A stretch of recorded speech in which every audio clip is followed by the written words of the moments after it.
The sun was bright that Saturday afternoon in the peaceful neighborhood of Oak Ridge Heights, the kind of warm spring day that brought people outside to tend to gardens and chat with neighbors across perfectly trimmed lawns. In this upscale community, where most residents knew each other, 12-year-old Andre was a newcomer to the streets, though not to the city. Andre adjusted his school t-shirt and checked his folder of papers one more time. His Aunt Patricia lived in this neighborhood, and he was staying with her for the weekend while working on a fundraiser for his school's science program. The goal was simple: take orders for homemade lemonade and cookies that would be delivered the following weekend. All the money would go toward new lab equipment that the school desperately needed. "You've got this," Andre whispered to himself, practicing the speech he had rehearsed with his mom that morning. His mom had always taught him to be confident but respectful when speaking to adults. Today, that advice felt more important than usual as he walked through this unfamiliar neighborhood, where most people didn't look like him. 3 houses down, he had already collected 2 orders. Mr. Johnson at the corner house had been particularly generous, ordering 5 batches of cookies and giving Andre a high five for his entrepreneurial spirit. The older couple at the blue house had taken time to ask about his school before placing their order for lemonade. Andre checked his list. The next house was a light gray 2-story with white trim and flower boxes in the windows. He didn't know it belonged to Diane Miller, who had moved into the neighborhood just 2 weeks earlier. From her living room window, Diane noticed a young boy she didn't recognize walking up her neighbor's driveway, talking to them briefly and then leaving with some papers in hand. Her neighborhood social media group had recently been filled with posts about door-to-door scams targeting the area. As a new resident, she felt particularly alert to potential threats. When she saw the boy cross the street toward her house, Diane's anxiety spiked. She watched him check something in his folder before walking up her pathway. "I don't know this kid," she muttered to herself, peeking through her curtains. "He's definitely not from around here." Andre was halfway up the driveway when he paused to fix his shoelace. The fundraiser was going better than expected, and he was excited to tell his mom about it later. She had been busy with work lately, and he knew this project was important to her too. He had no idea that from behind the curtains Diane was reaching for her phone. "Police department, what's your emergency?" the dispatcher answered. "Yes, hello," Diane said, her voice hushed as she moved away from the window. "There's a young boy going door to door in my neighborhood. I don't recognize him, and he seems to be asking people for something or trying to get them to sign papers. With all the reports of scams lately, I'm concerned. Is he threatening anyone or behaving aggressively, ma'am?" the dispatcher asked. "Well, no," Diane admitted. "But he doesn't belong in this neighborhood and I'm alone in my house. I'd feel safer if someone could come check it out." The dispatcher took down Diane's information and address. "We'll send someone to investigate. Please stay inside until officers arrive."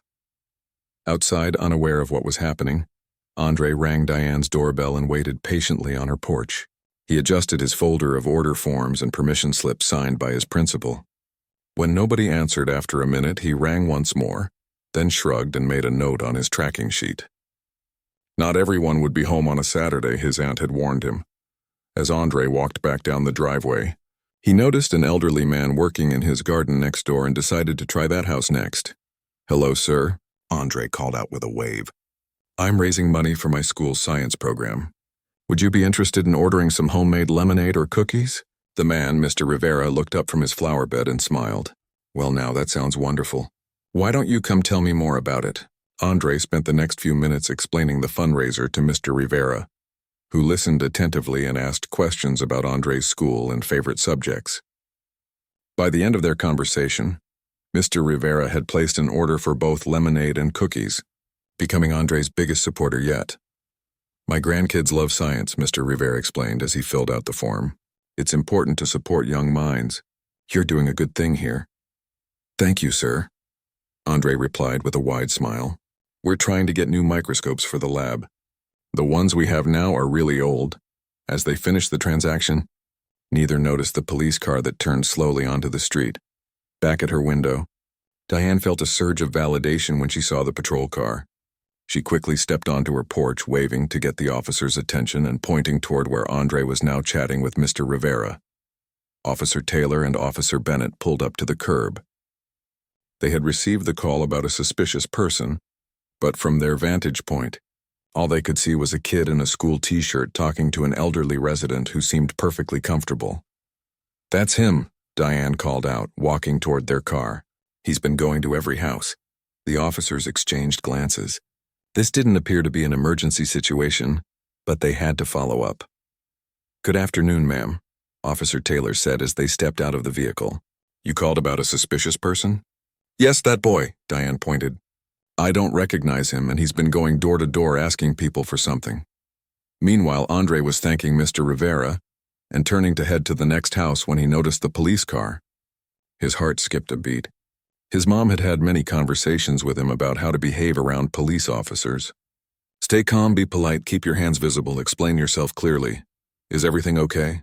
Mr. Rivera asked, noticing Andre's sudden change in demeanor. "I think so," Andre said quietly. "There's police over there." Mr. Rivera turned and frowned when he saw Diane gesturing toward them.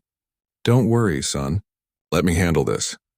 But before Mr. Rivera could intervene, the officers were already walking over. "Hello there," Officer Bennett said, her tone casual but official. "Mind if we ask what you're doing in the neighborhood today?" Andre took a deep breath just like his mom had taught him. He held his folder in front of him so the officers could see it clearly. "I'm selling lemonade and cookies for my school's science program fundraiser." "Officers," he explained, his voice steady despite his racing heart. "My aunt lives in this neighborhood. That's her house down there with the red door.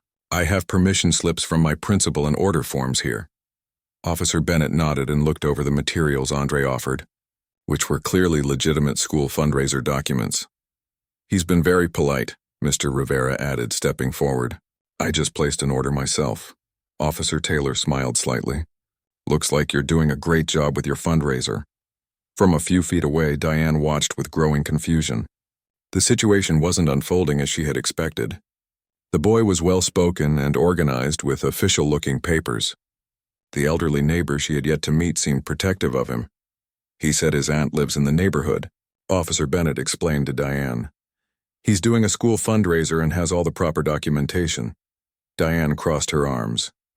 "Well, I've never seen him before. How do we know for sure?" Andre's face fell slightly at her tone, but he maintained his composure. "My aunt is Patricia Wilson. She lives at 1428 Oak Ridge Drive. You can call her if you want." Officer Taylor was about to respond when a black SUV with government plates turned onto the street. It slowed down as it approached the gathering, and Andre's face lit up with recognition. "That's my mom," he exclaimed. The SUV pulled to a stop and the driver's door opened. No one in the small group, least of all Diane, was prepared for who would step out next. Everyone turned to watch as the black SUV with government plates came to a complete stop. The driver stepped out first, surveying the scene with a practiced eye before opening the rear passenger door. A woman emerged, dressed in a tailored navy suit, her natural hair styled in a neat professional updo. She carried herself with unmistakable authority, though her attention was immediately fixed on Andre. "Mom," Andre called out, his relief evident. The woman's expression shifted from concern to controlled composure as she assessed the situation. Her son, 2 police officers, an elderly neighbor, and a woman whose body language screamed discomfort. "Andre, are you okay?" she asked, walking briskly toward the group. "I'm fine, Mom. I was just showing the officers my fundraiser papers." Officer Taylor and Officer Bennett straightened their postures almost instinctively as the woman approached. There was something familiar about her that they couldn't immediately place. "Good afternoon, officers," she said, extending her hand. "I'm Michelle Washington, Andre's mother. May I ask what's happening here?" Officer Bennett shook her hand. "We were responding to a call about a suspicious person going door to door in the neighborhood. Your son has explained he's doing a school fundraiser and has shown us his documentation." Michelle nodded, her gaze steady. "Yes, he's raising money for his school's science program. My sister Patricia lives in this neighborhood. Andre is staying with her this weekend while I attend meetings nearby." As she spoke, Diane's eyes widened with dawning recognition. She had seen this woman before, not in person but on television and in newspapers. You're Governor Washington," Diane stammered, her voice barely above a whisper. A flicker of something, perhaps resignation, crossed Michelle's face before she turned to Diane. "Yes, I am. And you are?" "Diane Miller. I just moved to the neighborhood 2 weeks ago." Her voice trailed off as the weight of what she'd done began to sink in. Officer Taylor, now recognizing the state's governor, looked visibly uncomfortable. "Governor Washington, we were simply responding to a call." "I understand, officer," Michelle interrupted smoothly. "You were doing your job. May I ask what exactly the call entailed?" Before Officer Taylor could answer, Mr. Rivera stepped forward. "This woman," he gestured toward Diane, "called the police because a young black boy was going door to door in her neighborhood. I watched the whole thing. Your son was nothing but polite and professional with me." The air around them seemed to grow heavier with each word. Andre looked down at his sneakers, the excitement of his fundraiser now overshadowed by the tension surrounding him. Michelle took a deep breath, placing a protective hand on Andre's shoulder. "I see." Diane's face flushed red. "I didn't know who he was. There have been reports of scams in the area, and I was just being cautious." "Being cautious would have involved opening your door when my son rang your bell and asking him what he was doing," Michelle replied evenly. "Instead, you chose to call the police on a 12-year-old child." Officer Bennett, recognizing the potential for escalation, stepped in. "Governor, we can see that this was clearly a misunderstanding. Your son has done nothing wrong and he's free to continue his fundraiser." Michelle nodded. "Thank you, Officer Bennett," she said, reading the name from her badge. "I appreciate your professionalism." She turned back to Diane. "Ms. Miller, I wonder if you would have made the same call if Andre had been a different color." The question hung in the air, unanswered. Neighbors had begun to emerge from their homes, curious about the police car and black SUV parked on their street. Some recognized the governor immediately, their expressions shifting from concern to surprise. Diane wrapped her arms around herself defensively. "This isn't fair. I didn't know who he was. I didn't know he was your son." "That's precisely the point," Michelle said quietly. "You shouldn't need to know that a child's mother is the governor to treat them with basic human dignity and the benefit of the doubt." Andre tugged gently at his mother's sleeve. "Mom, it's okay. I still have more houses to visit for the fundraiser." Michelle looked down at her son, his innocence and resilience momentarily stealing her words. Here was a boy who, despite being confronted by police for simply existing in a space someone thought he didn't belong, was still focused on helping his school. "You're right, Andre," she said finally. "You should continue. Would you like me to walk with you?" Andre thought for a moment, then shook his head. "No, I got this. Aunt Patricia said I need to learn independence, remember?" A small smile broke through Michelle's serious expression. "I remember.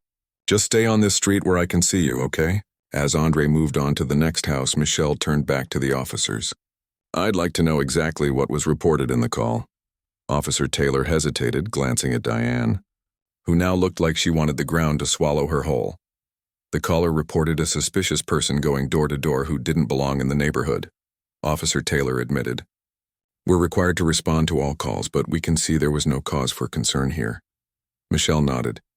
"I understand you have a job to do, but I hope you also understand that calls like these can be dangerous for people who look like my son, regardless of who his mother is." Nearby, neighbors had gathered in small clusters, whispering among themselves. Some looked embarrassed, others concerned. An older woman approached, introducing herself as Mrs. Thompson from across the street. "Governor Washington, I had no idea you had family in our neighborhood. Your son came to my door earlier. He's a credit to you, so well-spoken and polite." Michelle smiled politely, though her eyes reflected a complicated mix of emotions. "Thank you. He's working very hard on this fundraiser."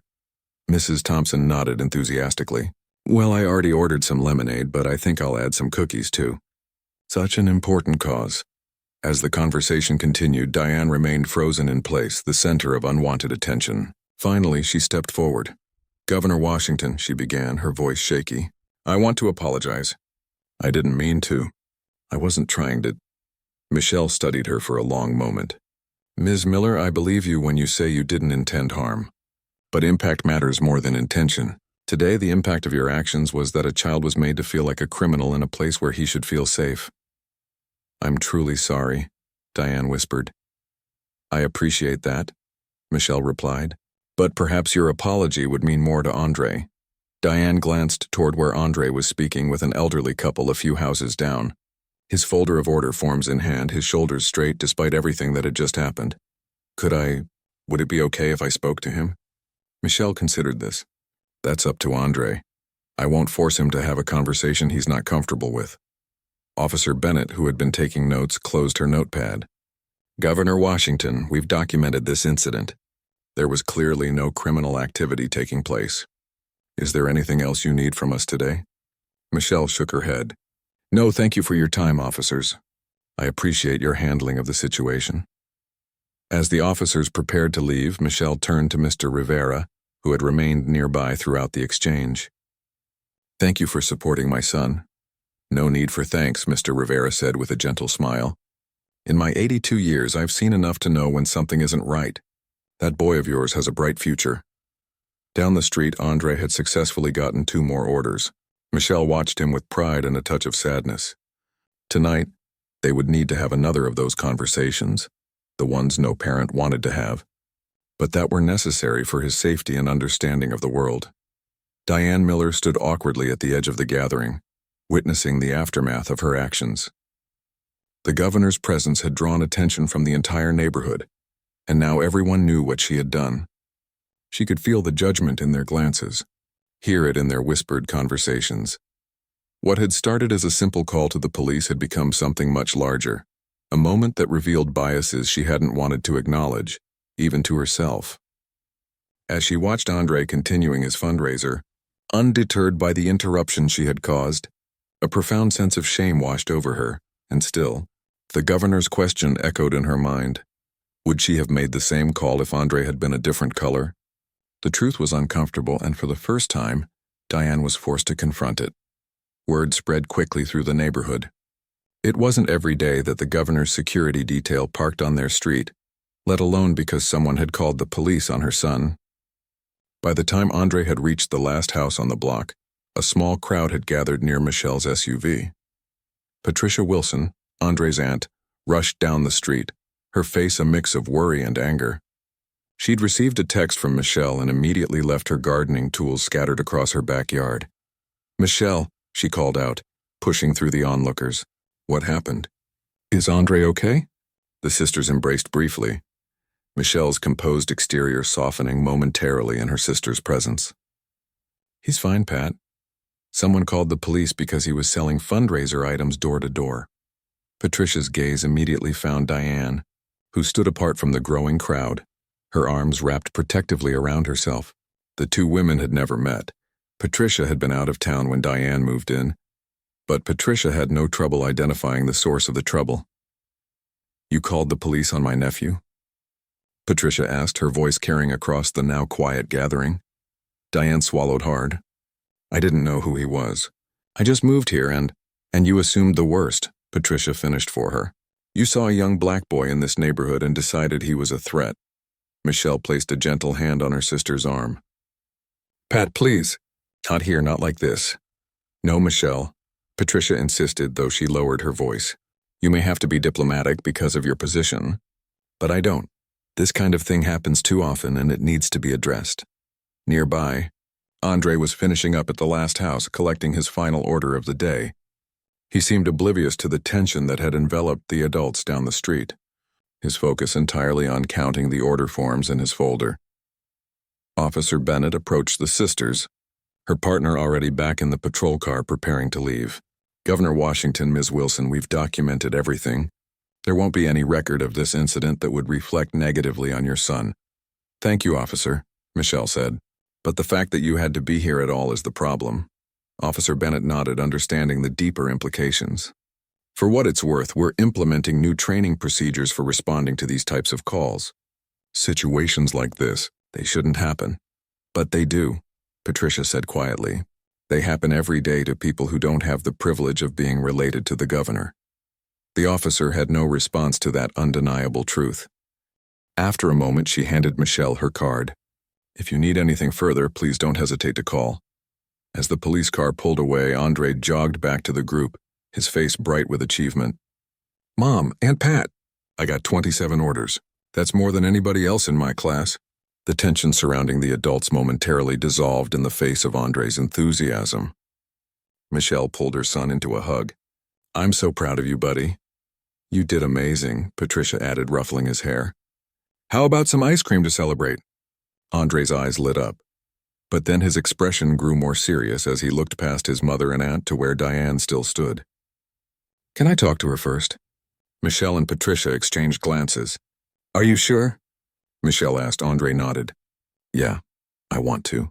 The sisters stepped back, giving Andre space but staying close enough to intervene if needed. The crowd of neighbors watched in hushed anticipation as the 12-year-old approached the woman who had called the police on him. Diane looked terrified, her eyes darting between Andre and the onlookers. This wasn't how she had imagined her Saturday afternoon would go when she woke up this morning. Andre stopped a few feet away from her, his folder clutched to his chest like a shield. Ms. Miller, he began, his voice steady despite his youth. My mom says you were scared and that's why you called the police. Diane nodded, unable to find her voice. I wasn't doing anything wrong, Andre continued. I was just trying to raise money for my school. The police showing up, it made me feel bad, like I did something wrong when I didn't. I'm sorry, Diane managed to say, her voice barely audible. I shouldn't have called them. Andre considered this. My mom also says that when people make mistakes, they should try to make them right. He opened his folder and pulled out an order form. Would you like to order some lemonade or cookies? All the money goes to new science equipment for my school. The simplicity of the gesture, this child offering her a path to redemption through a simple act of support, brought tears to Diane's eyes. The watching neighbors seemed to collectively hold their breath.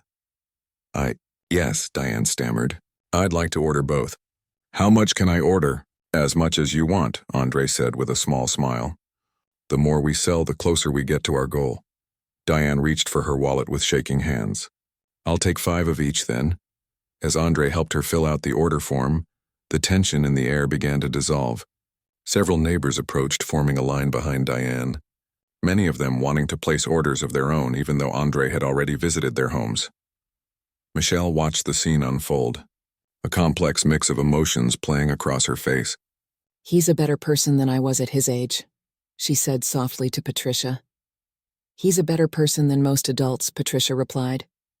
But he shouldn't have had to be in this situation to begin with. Mr. Rivera appeared beside them, leaning heavily on his cane. Your boy turned an ugly moment into something beautiful, he observed. But you're right to be angry, both of you. What happened today was wrong. Michelle sighed. Being angry doesn't solve anything, though. What matters is what we do with that anger. And what will you do, Governor? Mr. Rivera asked, his eyes wise with years of witnessing similar incidents. Michelle watched as Andre collected order after order, his smile growing wider with each one. Something that matters. Something that might help prevent this from happening to another child. By the time Andre finished with his impromptu sales session, his order forms had completely filled up. The neighbors had dispersed somewhat, though small groups remained discussing the day's events in hushed tones. Diane had retreated to her porch, watching from a distance, her expression unreadable. Ready for that ice cream? Patricia asked Andre as he returned to them, his folder bulging with orders. Definitely, Andre exclaimed. Can we go to that place with the sprinkle cones?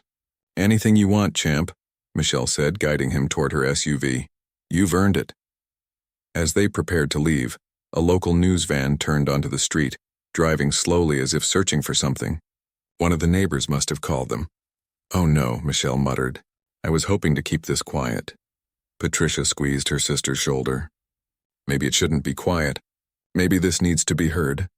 Michelle looked at Andre, who was watching the news van with curiosity rather than fear. She thought about all the children who had faced similar situations but didn't have a governor for a mother. About how easily this day could have gone differently. Andre, she said gently, how would you feel about talking to those reporters about what happened today? Andre considered the question with a seriousness beyond his years. Would it help other kids like me? It might, Michelle answered honestly, but you don't have to if you don't want to. This is your choice. Andre looked at the news van, then at Diane's house, and finally back at his mother. I want to help, but can we still get ice cream after? Michelle laughed, a sound of both relief and pride. Absolutely. Ice cream is non-negotiable. As they walked toward the news van, Patricia's phone buzzed with a text message. She checked it and then tapped Michelle's arm. The story's already trending on social media. Someone posted a video of you arriving and confronting the officers. Michelle took a deep breath. Well, I guess we're doing this then. You always said you wanted to make a difference, Patricia reminded her. Sometimes the universe gives you unexpected opportunities. The reporter stepped out of the van, recognizing the governor immediately. But it wasn't Michelle she approached first, it was Andre, bending down slightly to meet his eye level. Hi there, she said warmly. I understand you've had quite an afternoon. Would you be willing to tell me about it? Andre looked up at his mother, who nodded encouragingly.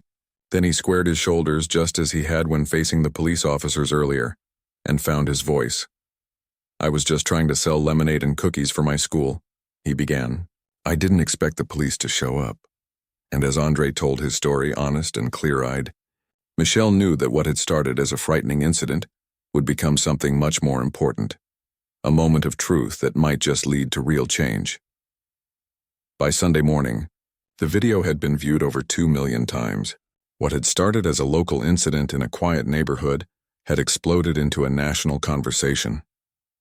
The clip, filmed by a neighbor from their upstairs window, showed the moment Governor Washington stepped out of her SUV to find her son speaking with police officers. The calm authority in her voice, the measured way she handled the situation, it all played perfectly for the cameras. Though Michelle had never intended to be filmed, Andre sat at his Aunt Patricia's kitchen table, a bowl of cereal before him, watching his mother pace back and forth as she fielded calls from her staff. He had already watched the interview he'd given to the local news station, aired during the previous night's broadcast. His mother had praised his composure and honesty, but now she seemed worried. No, I don't want to make a formal statement yet, Michelle said into her phone. I need to speak with Andre and Patricia first. Yes, I understand the governor's office needs to address it. 2 hours. Give me 2 hours. She ended the call and sank into the chair beside Andre. How are you feeling today, buddy? Andre stirred his cereal thoughtfully. I'm okay. My teacher called Aunt Pat this morning. She said my fundraiser broke the school record. Michelle smiled, reaching out to squeeze his hand. That's amazing. You should be proud. I am, Andre said. But I keep thinking about Ms. Miller. Do you think she's okay? People are saying mean things about her online. Michelle exchanged a glance with Patricia, who was leaning against the kitchen counter, coffee mug in hand. Both women were struck by Andre's capacity for empathy, even toward someone who had wronged him. I don't know, Michelle answered honestly. What happened yesterday was wrong, but I don't think public shaming helps anyone. Patricia made a small noise of disagreement but didn't push the issue. She had spent half the night reading comments online, torn between satisfaction that people were outraged on her nephew's behalf and concern over the viciousness of some responses. What happens now? Andre asked. Michelle sighed. Now I have to decide how to address this as governor, not just as your mom. Can't you be both? That's the tricky part, Michelle said with a sad smile. Finding the balance. Her phone buzzed again, her chief of staff for the 3rd time that hour. Michelle silenced it and turned her full attention to her son. What do you think I should say? About what happened to you? Andre considered the question seriously. I think you should tell the truth. That it wasn't fair, but that people can learn and do better. Out of the mouths of babes, Patricia thought, watching her nephew with a mixture of pride and sorrow, 12 years old and already navigating a world that too often judged him by the color of his skin, rather than the content of his character. That's good advice, Michelle said. Very good advice. Across town, Diane Miller sat alone in her living room, blinds drawn against the reporters who had gathered on her street. Her phone had been ringing nonstop. Childhood friends, college roommates, colleagues, all wanting to know if she was the woman in the video. She had turned it off after the first few calls, unable to face their questions or disappointment. On her coffee table lay the morning newspaper, her own shocked face staring back at her beneath the headline, Governor's son racially profiled in upscale neighborhood. The article wasn't as condemning as it could have been. It included quotes from Andre about her apology and her substantial order for his fundraiser, but Diane still felt exposed, her biases laid bare for the world to see. A knock at her door startled her. Probably another reporter. She considered ignoring it, but the knocking continued, patient and persistent. Ms. Miller, it's Thomas Rivera from next door. May I speak with you? Diane hesitated, then slowly approached the door, opening it just enough to see the elderly man who had witnessed everything the day before. "Mr. Rivera, I don't think I can talk to reporters right now." "No reporters," he assured her. "Just me. May I come in?" After a moment's hesitation, Diane stepped back, allowing him inside. Mr. Rivera walked slowly, leaning on his cane, and settled himself carefully on her couch. "They're saying terrible things about me," Diane said quietly, standing awkwardly in her own living room. "Yes," Mr. Rivera agreed. "Some of them are unfair, but some of them are not." His honesty, delivered without malice, brought fresh tears to Diane's eyes. "I didn't mean for any of this to happen. Few people do," Mr. Rivera said. "But intentions and impact are different things." "That's what the governor said," Diane whispered. Mr. Rivera nodded. "She's a wise woman. Listen, I didn't come here to make you feel worse. I came because 50 years ago I was you." Diane looked up, surprised. "What do you mean?" "I moved into a neighborhood where I thought I didn't belong. A white neighborhood," Mr. Rivera explained. "And I was so afraid of not fitting in, of being seen as the problem, that I overcompensated. When a group of black teenagers walked down our street one day, I called the police." "What happened?" "They were Boy Scouts collecting donations for a food drive." Mr. Rivera shook his head, the memory still painful decades later. "I was trying so hard to be accepted by my white neighbors that I betrayed my own values. I became what I feared others would see me as, a problem." Diane sat down slowly across from him. "How did you move forward from that?" "Not easily," Mr. Rivera admitted. "But I started by making amends.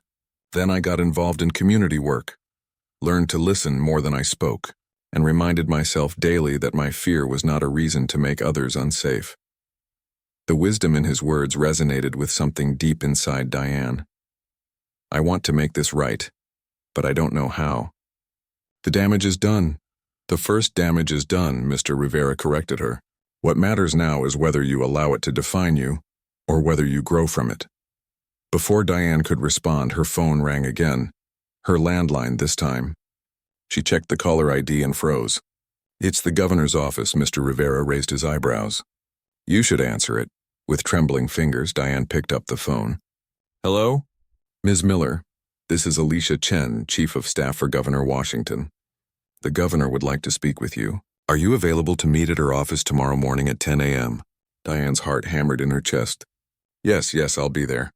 After she hung up, Mr. Rivera looked at her expectantly. "She wants to meet with me," Diane said, still stunned. "Good," Mr. Rivera said, slowly rising to his feet. "That's your first step forward." Back at Patricia's house, Michelle had finally settled on her approach. After hours of discussion with her sister and careful consideration of Andre's perspective, she knew what she needed to do. "I'm not going to vilify her," Michelle explained to her chief of staff over the phone. "This isn't about one woman's mistake. It's about a system that makes such mistakes common and dangerous." As she spoke, Andre sat in the living room with Patricia, working on thank you notes for everyone who had placed an order during his fundraiser. There were so many that his hand was beginning to cramp, but he continued diligently, wanting each person to know how grateful he was for their support. "You know," Patricia said, watching him work, "your mom is going to use what happened to help other kids. That's pretty special." Andre nodded without looking up from his cards. "I know, but I wish it didn't have to happen at all." "Me too, kiddo," Patricia sighed. "Me too." In the dining room, Michelle wrapped up her call and joined them, her expression resolute. "It's settled. I'm holding a press conference tomorrow. And I've asked Ms. Miller to meet with me beforehand." Patricia looked alarmed. "Are you sure that's a good idea?" "No," Michelle admitted. "But it feels like the right thing to do. This can't just be about public outrage. It has to be about finding a path forward." "What are you going to say to her?" Andre asked. Michelle sat beside her son, helping him organize his stack of completed thank you notes. "I'm going to listen first, then we'll see." As evening fell, the three of them shared a quiet dinner, the weight of the coming day hanging over them. Andre would return to school where everyone would have seen the news. Michelle would step into her role as governor, addressing not just a personal incident but a societal problem. And somewhere across town, Diane Miller was preparing to face the consequences of a split-second decision that had revealed uncomfortable truths about herself and the world around her. The news vans remained parked along both their streets, A reminder that private moments sometimes become public turning points, but inside their homes, away from the cameras, each person confronted their own role in what had happened and what might happen next. Tomorrow would be a new day, bringing with it the opportunity for accountability, growth, and perhaps even healing. The governor's office was quieter than Diane had expected. She had imagined a bustling hub of activity, phones ringing constantly, aides rushing back and forth with important documents. Instead, she found herself in a serene waiting room, the soft ticking of a grandfather clock the only sound breaking the silence. "The governor will see you now," announced a professional-looking aide, gesturing toward a heavy wooden door. Diane smoothed down her blouse and took a deep breath.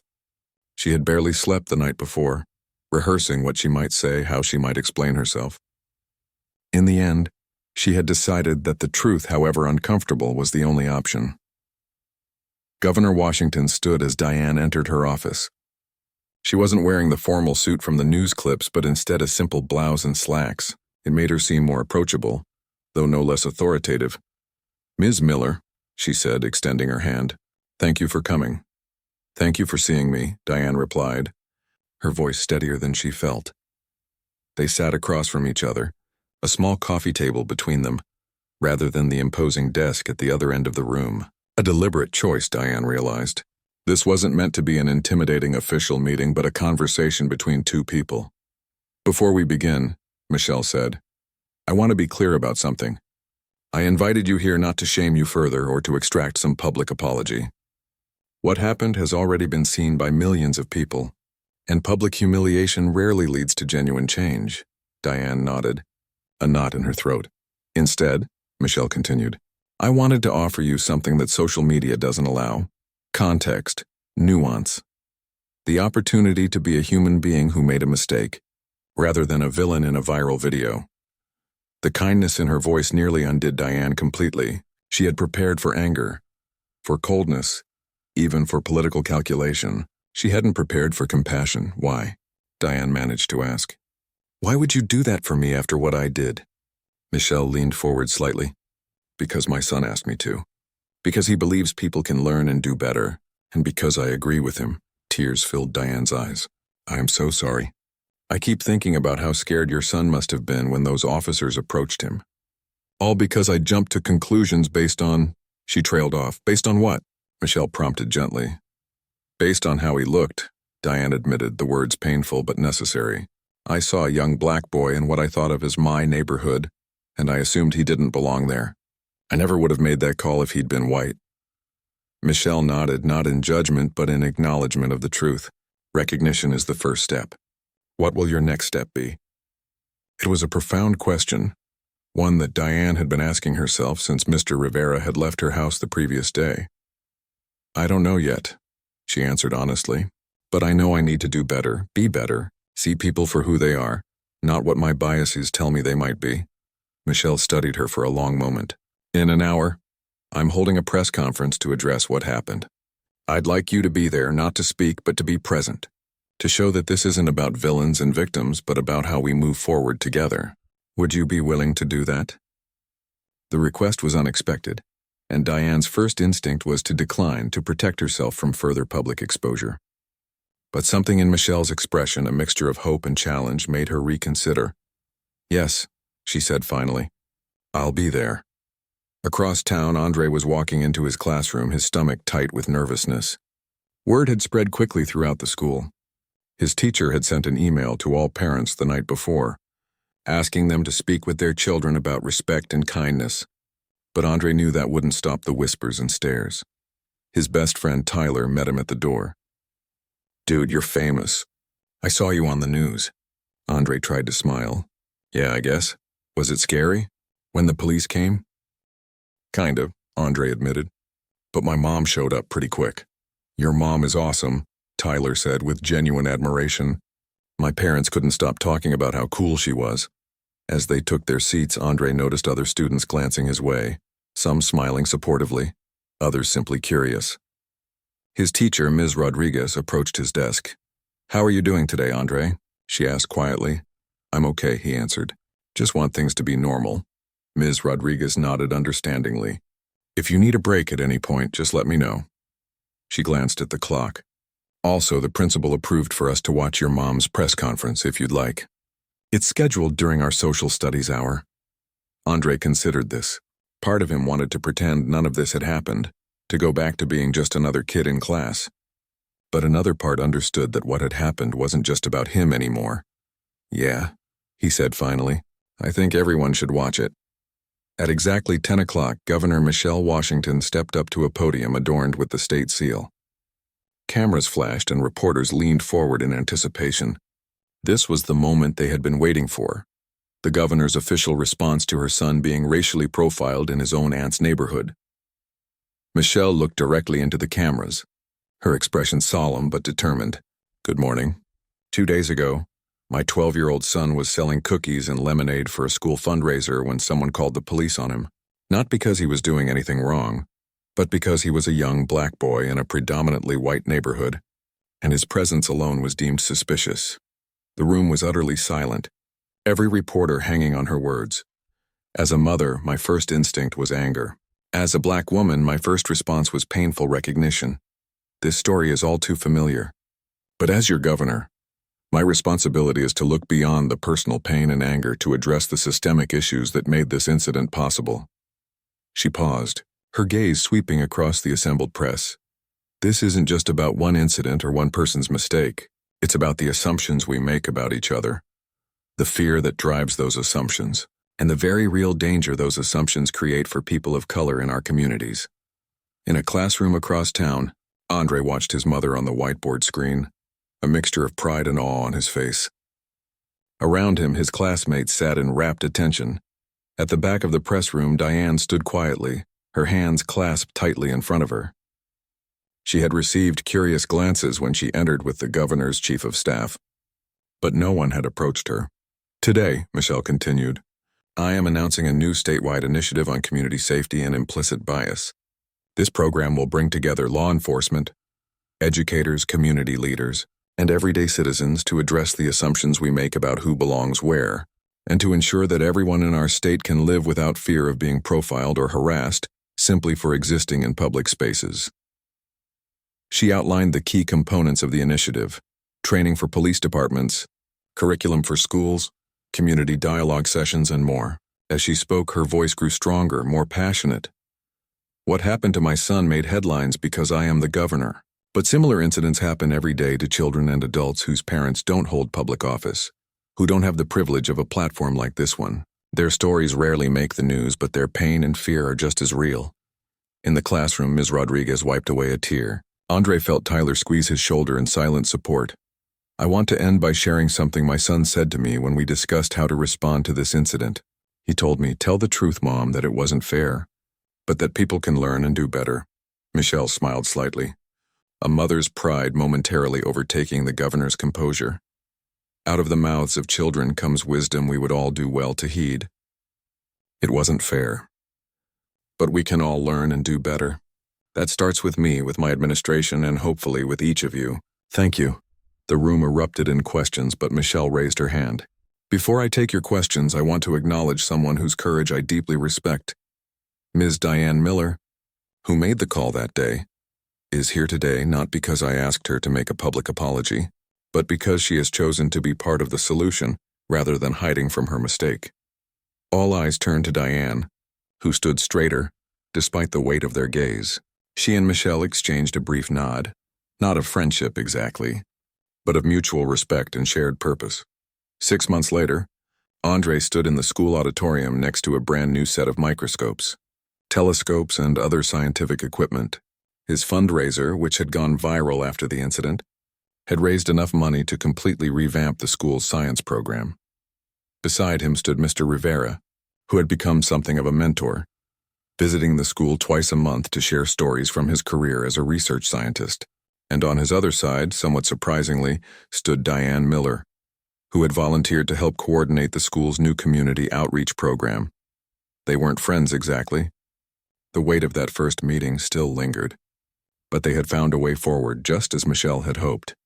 Not through forgetting or pretending the incident had never happened, but by acknowledging it, learning from it, and using it as a catalyst for change. As Andre cut the ribbon to officially open the new science lab, cameras flashed once again.